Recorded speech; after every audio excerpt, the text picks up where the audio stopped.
Hi, Jeff. Welcome to the NTM Growth Marketing Podcast. It is great to see you again today. Andrew, pleasure to be here. Thanks for having me. Let's start off and hear a little bit more about your organization and what is your role at the company. Okay. I run a digital agency called Young Mind Interactive, which was named before I got gray hair. But the focus, the mission of the company is to really kind of find where cutting edge technology and marketing trends kind of meet. And so I've been offering kind of a package of services for my clients for decades. And my skill sets and the service offerings have changed in that period of time, and once again are changing it. And I think that would be the topic I'd like to kind of talk about today, which is how uh, GEO, AI-driven advertising, is affecting the marketing work that we do, and case in point, how I am pivoting to take care of my clients with those tools. I'd love to hear, as a little bit of nostalgia, what were some of those first services you were offering 20 years ago? I mean, that would have been maybe You know, Facebook was funny, on a few college campuses back then. Oh, a little bit further than 20. What were some of right? those Right. original Okay, so services? yeah, I love that question. I started off, I'm 64. And so I started off doing, as a teenager, being hired to do illustration work down in Miami by some of the local papers and advertising agencies. Hmm. And that really kind of pulled me into graphic design as a young adult down in South Florida. And I was doing menus and logos, and this is all pre-digital, and I worked in a print shop, with a loop and all the tools. And so I come from the old days where we didn't have computers. And then I watched computers come in, and I was a young guy, and I took advantage of like the first Mac that came into like a publishing house I worked in New York. And that was like, oh, this is the future. Hmm. And so I kind of started off in the old days when we didn't have all this technology helping us. Is there a service you once did where you think back, oh, the good old days when I could just do this? And I'll give an example for me. I think and reminisce, and sometimes it's just algorithm updates, like the good old days when I could just do a text-based motivational quote on Facebook and there'd be 1,000 people who liked it. Like what's Oh, that for you? literally, and this is kind of weird. I had a really long stint as an illustrator in New York City doing really high end work for like Disney and Scholastic and New York Times. And I would get these assignments where I'd be drawing or painting for days at a time, Mhm. 10, 12 hours a day, with no interruptions, no emails, no phone calls, nothing mobile. And then you'd have this focus time where you'd be doing like the same kind of task, really focused. I miss those days. It's impossible now. It really is. I mean, I built a animation video this morning for a client and probably, well, with my prompts, that was probably 2 minutes of my time. And then the AI took 2 minutes to build it. Uh-huh. And it's a sweet, animation video I now have for him as little like teaser into his newsletter. So I'm sure when you're doing those like 12-hour days and now we do that in under 10 minutes sometimes, it's crazy. Our tasks become like very hypersonic. And then I think your bigger job as a marketer is organizing how many tasks you're kind of pumping into like a 12-hour period. Yeah. It really does tax the marketer's brain, so to speak. So, as we're looking at the 2025 landscape, what are some marketing strategies you've been deploying that you have seen some good results on in just this crazy landscape we're in and multiple reasons? Yeah, well, that's a really great question, because I think that the challenge really would be, I would illustrate that with a client that I'm working with right now on like a very hot project. Um, livingwellstores.com, I've had them for like 2 decades, taking care of their brand development, and it's an e-commerce operation, Mhm. no brick and mortar, and selling power wheelchairs, mobility scooters, large hardware with high profit margin. And we've been riding Google and Amazon and Walmart. Have been managing like all these platforms that I promote them on, and things have been going great for the last couple of years with a lot of control and traction.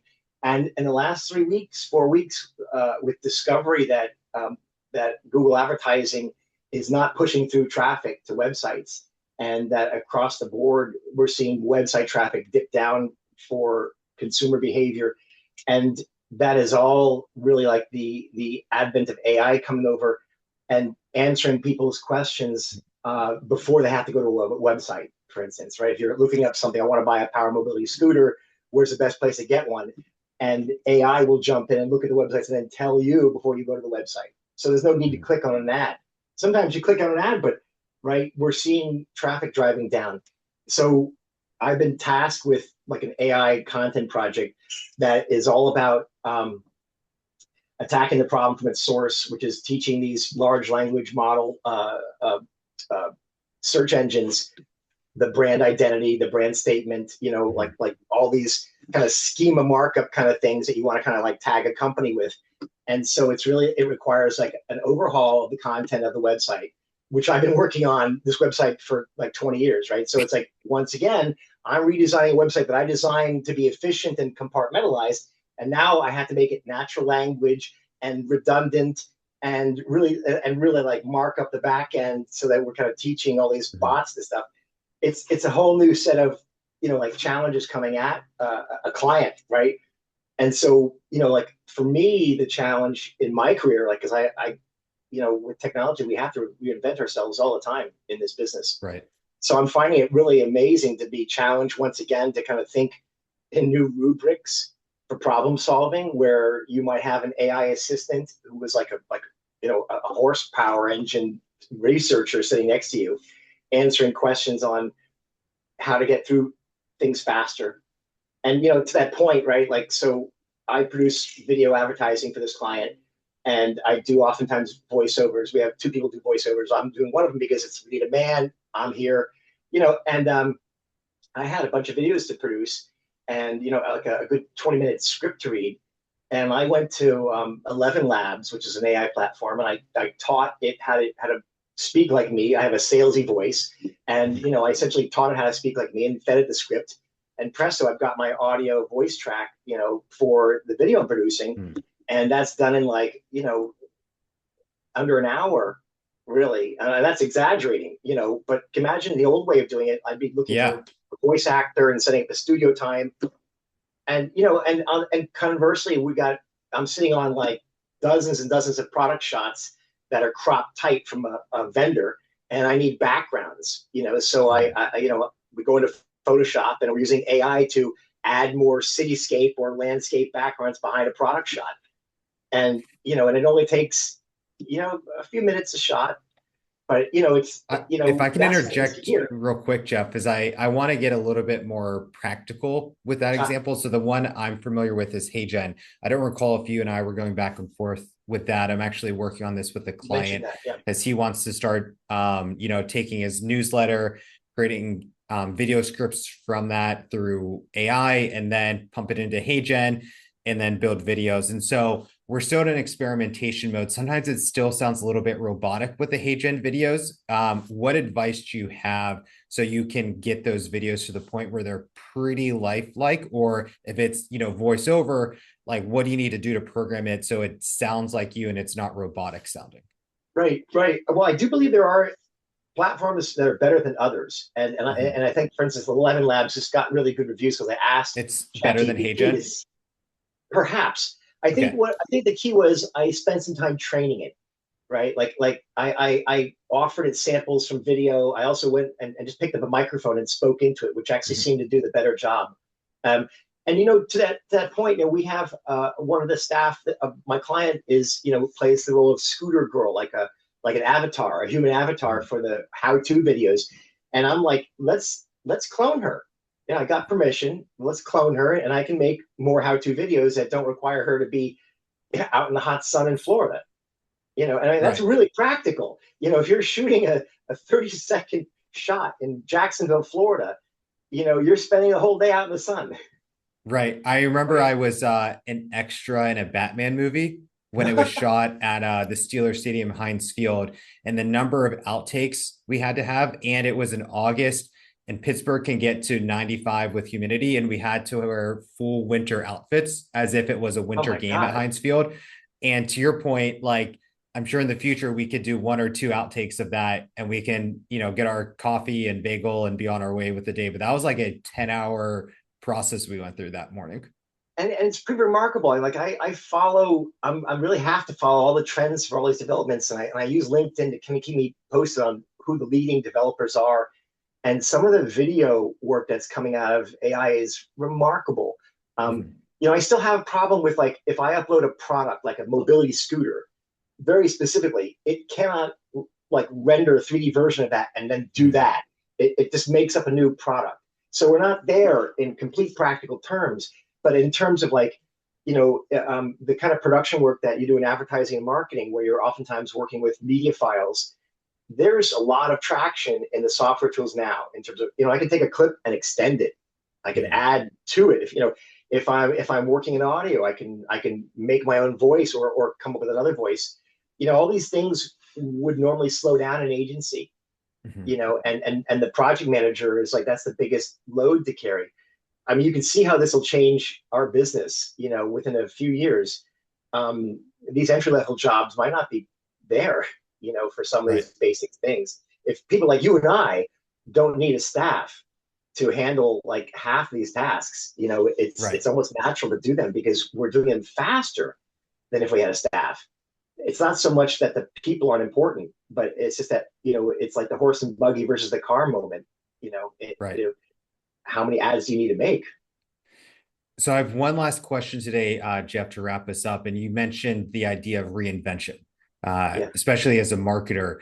Can you share, why you like reinventing yourself and what advice you have for fellow marketers to be okay with the game we're in, which is a constant reinvention of ourselves as professionals?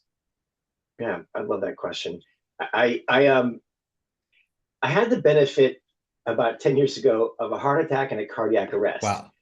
And that gave me a whole new perspective on going forward in life, right? And so you can imagine as I bring it to my professional life, the philosophy that I bring to it is, we're solving problems for people, right? And honestly, it is a pleasure to like to do good work for people and have them, everything go really well. And that reinvention thing is really part of that because if I've seen plenty of guys become useless. Like when I started off in this business, I was working with old guys in printing shops, and they hadn't seen the computer yet, and I could see their days were numbered, and they could see it too. And I kind of decided early on, before I was 20, that like this is all about reinvention. Technology is coming, and I didn't have time. I didn't have time to get even used to that first thought before I moved to New York and then had the Apple put in our production room. Who wants to learn how to use this thing, right? And I'm like, I'm first in line because like I think that is the way to go for humans, right? Creative Mhm. professionals. We really thrive on that, and having those challenges keeps our brains fresh, keeps our young mind interactive, so to speak. But like that is the basic skill set that you need to solve these problems in Mhm. marketing now, with technology being such an important first door, approach to like problem solving. I like to play on words. So let's give a URL, best ways to follow up with you, learn more about Young Mind Interactive. Great. That would be youngmindinteractive.com. Perfect. And your email if someone wants to follow up or best ways to contact you. Sure, sure. Yeah. JW at youngmindinteractive.com and or youngmindinteractive at gmail.com. Either one is fine. And I'd be happy to chat with anybody who wants to talk more about this stuff. Perfect. Thank you for your time today. You're very welcome, Andrew. Before we jump into our next guest, we want to take a moment to tell you about our marketing mastermind cohort, No Typical Marketers. If you are a marketing executive looking to connect with like-minded professionals, this is the space for you. It's more than just a Discord group. It's your exclusive ticket to monthly roundtable meetings where we have group discussions about advanced marketing strategies, share insights, and solve real world challenges like implementing AI agents into your marketing. Membership is exclusive and by application only. If you're ready to take your marketing game to the next level, apply now using the link in the description below. We can't wait to see you there. Now, back to the episode. Hi, Stuart. Welcome to the NTM Growth Marketing Podcast. I'm excited to be speaking with you today.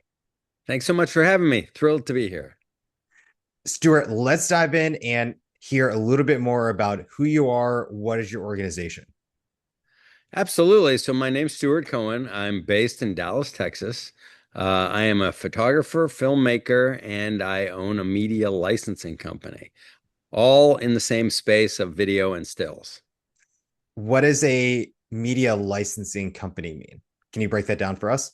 Absolutely. So we aggregate content from different filmmakers, photographers, artists, and we put it together on a platform where we make it available for licensing to the overall advertising marketing communities. And currently, we manage 26 million assets. Wow. So we're small fry. So the big boys in the industry are people like Getty or Shutterstock. We're one of the small guys, a little more boutique-y, a little more artist centric, really trying to really be on the side of the artist Mhm. as opposed to big tech. Is that how you try to differentiate yourself? I mean, it is. It is. I mean, the big guys used to have souls. I mean, and no, nothing against them, but we're still smaller, so we're really trying to Mhm. engage the community more. Yeah, I was having a interesting dialogue this past week with someone who's a part of a membership organization that's been Huh. around for a while, and it was, this small niche thing that now has expanded to 10,000 plus members. And so now they've grown so large, they've potentially lost a little bit of that heart and soul they once had Right. that helped them get there. So he's coming in to help to reinstill some of that culture and that belief that was really the magic sauce in those days. Right. And I look, I could see that being a challenge for anybody. How do you scale Mhm. intimate success? It's Mhm. really hard to do. And Right. that's why you see these companies start small and they have a really great cultural following. They blow up, and they just can't manage it anymore. And then the new guys come in and Mhm. so that's kind of part of the ecosystem of business and life. So if we were to talk marketing around what you're up to, what is a marketing strategy you've been using in 2025 that has proven to be successful? Well, I think marketing has become more and more of a challenge, especially to Mhm. people that you don't know. Email marketing, which tried and true, but as you know, you get inundated with them. Right. And I it's probably really, have 20 spam messages at least every day. oh, easy. Yeah. And it's hard to connect with people like that. I mean, I feel like there are a couple of emails that I get every day that, or every couple days that I don't necessarily read, but I don't throw out either because I think I Mhm. might want to go back to it. And then there's some that's just junk. So we try to be informative and so in our email marketing platform, we try to do um, send relevant information to our clients, customers, potential customers. And not everybody needs to license assets every day. So we Mhm. just want to be in the back of your head that when you do need to license an asset, you think of us first. Mhm. So we're doing that. We use email marketing. We also, of course, we use LinkedIn extensively in terms of posting content that we think again is relevant in the licensing field for Mhm. the industry. Um, and we try to keep it content that's, we're not trying to just do fluff. We're trying to Yeah. say something. And I guess that's the challenge that everybody's trying to do, really. How do you get across something of substance that somebody wants to read, share, Mhm. like, and hang on to? So that's our goal. I was just having this conversation this week in, nerdy digital marketer terms, I would call that top of funnel content. And I was trying to distinguish between what does top of funnel content do for a brand, which you hit it on the head. It's you're raising awareness, you're trying to, create that touch point. So when that need arises, they follow up with you versus a Google PPC campaign, which, intent and you're buying the keywords and it's a direct path to sale. It's almost sales. It's not necessarily marketing in a lot of ways. Correct. Can you just talk a little bit about the importance of top of funnel marketing to a brand? I think the top of funnel marketing is important because you're trying to really make yourselves relevant. I'm not interested in just being the clickbait guy. We want to be relevant. We want to be a resource to our customers, to our clients, prospective clients, even other filmmakers and photographers in the world, we want to be a resource for you. And I think to do that, you need to speak with knowledge and substance, and that kind of lives in the top of the funnel as opposed to anywhere else. And especially when you're a brand that nobody needs every day. It's not like your shoes, or, whatever, like, grilled chicken for your dinner. I mean, it's like, somebody might need to license content like 3 times a year, maybe twice a year, or for us in the assignment world, the same deal. They may not need to always need somebody shooting something. So top of funnel becomes really important. You want to, we try to, I hate using the word thought leadership, but at the same time, you want to somewhere be there that you're saying something that people find to be interesting and compelling.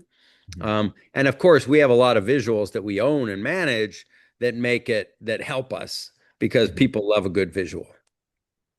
How has AI impacted your approach to marketing? And I think in your case, your business model as a whole.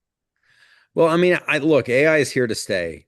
We've never really poo-pooed it. Like we're using AI in the back end of on all of our production to speed production, make it more efficient, cost effective, I dare say. We're not actually creating content totally using AI. We do license some content that's created via AI. And look, some of it's good. I look at it and I'm the first guy that wants to say it's not there. Right. But I look at some stuff and I'm like, if I was paying, I would go with this, So it has its uses and I think it's going to continue to grow.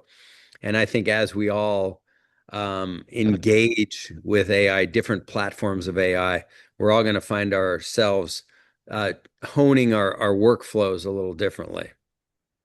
How far away do you think we are from AI influencers? Whew.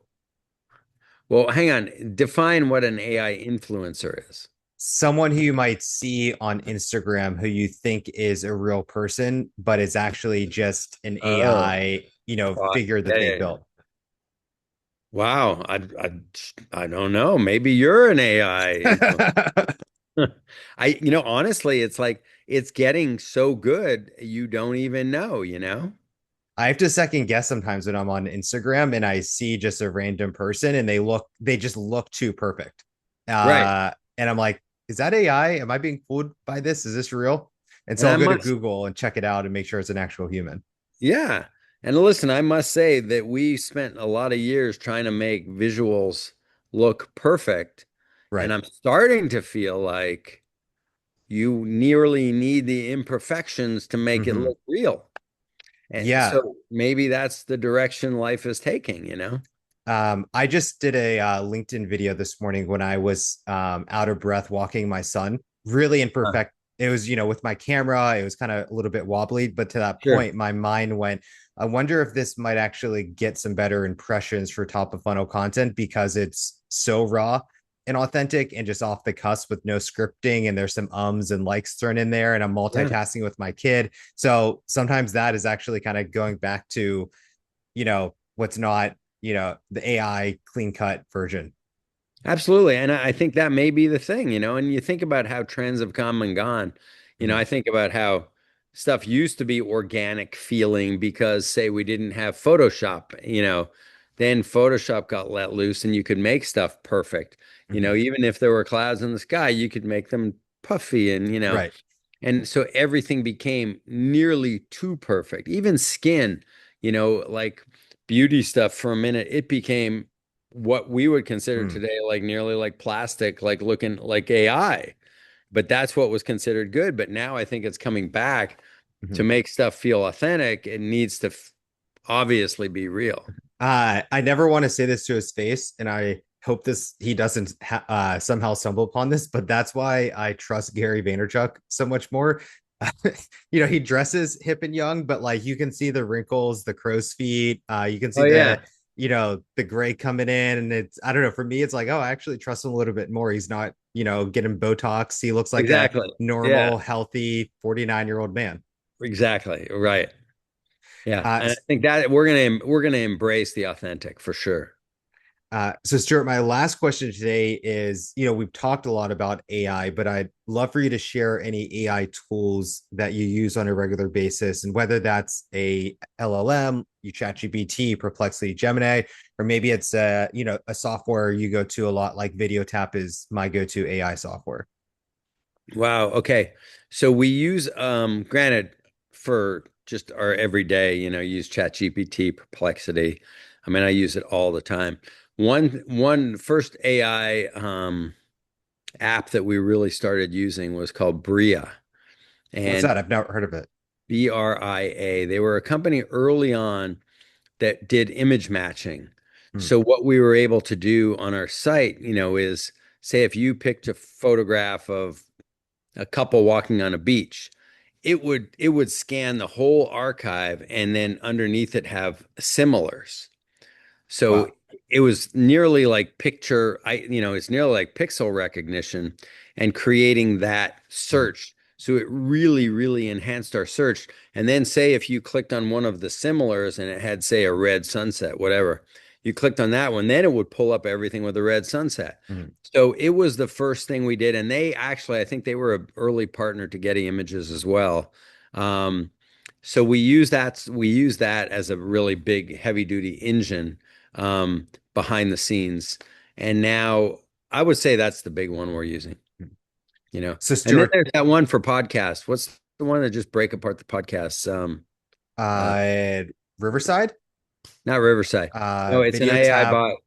Yeah, anyway, it's one of those, but that's just an app. So Well, Stuart, I would love to end and for you to share any links, social media handles, best ways to follow up with you and your organization.